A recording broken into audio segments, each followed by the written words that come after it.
প্রতিটি পরিবারেই এমন একজন বোকা পুরুষ থাকে যে তার পরিবারের বাকি সবার জন্য খেতে খুঁতে নিজের জীবনের বেশিরভাগ সময় নষ্ট করে দেয়। সে নিজে লেখাপড়া করে না, কিন্তু নিজে উপার্জন করে সেই টাকা দিয়ে ভাই বোনদেরকে প্রতিষ্ঠিত হতে সাহায্য করে। তার জীবনের পুরো সময়টাই সে পরিশ্রম করে টাকা উপার্জন করে এবং তার ভাই বোনদেরকে লেখাপড়া শেখাতে সাহায্য করে।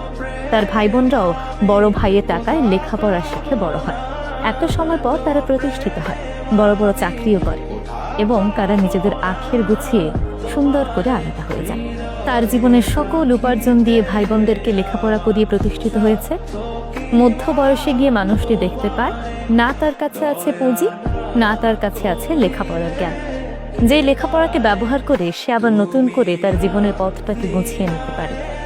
অলরেডি তার ভাই বোনরা কিন্তু তাকে একা করে নিজেদের আখের গুছিয়ে নিয়েছে। এমন পরিস্থিতিতে সেই বোকা পুরুষগুলো ভীষণ একা হয়ে পড়ে, ভীষণ অসহায় হয়ে পড়ে। যদিও এই গল্পটি সবার সঙ্গে মিলবে না, সব ভাই বোনরা তো আর এতটা স্বার্থপর হয় না, তবুও বাংলাদেশের অনেক পরিবারে খোঁজ নিয়ে দেখবেন এই গল্পটি ঠিক মিলে যাবে। তাই বলি কি, ভাই বোনদেরকে ভালোবাসবেন, বড় হতে সাহায্য করবেন, লেখাপড়া করাবেন, সব ঠিক আছে, পাশাপাশি নিজের লেখাপড়াটাও ঠিক রাখতে হবে। যে অল্প উপার্জন আছে তা দিয়ে অল্প অল্প করে হলেও নিজে যেমন লেখাপড়া শিখবেন, তেমনি ভাই বোনদেরকেও লেখাপড়া শেখাবেন। কারণ মানুষের জীবনের সবচেয়ে বড় পুঁজি হলো লেখাপড়া।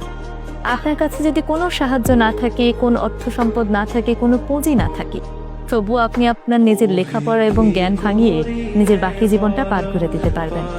কিন্তু যদি লেখাপড়া না থাকে, তাহলে জীবনের একটি পর্যায়ে গিয়ে ভীষণ রকম বিপদে পড়ে যাবে। তাই মনে রাখবেন, সবার আগে লেখাপড়াকে গুরুত্ব দিতে হবে। আগে নিজে লেখাপড়া শিখবেন, পাশাপাশি বাকি সবাইকে শেখাবেন। আমি এই ভিডিওর মাধ্যমে কোনোভাবেই ভাই বোনদেরকে সাহায্য করাকে ডিমোটিভেট করছি না, বরং আমি বোঝাতে চাচ্ছি নিজের লেখাপড়াটাকে ঠিক রাখুন। নিজের লেখাপড়া বন্ধ করে অন্যের উপকার করতে যাবেন না, তাহলে দেখবেন দিন শেষে আপনি নিজেই একা হয়ে পড়েছেন।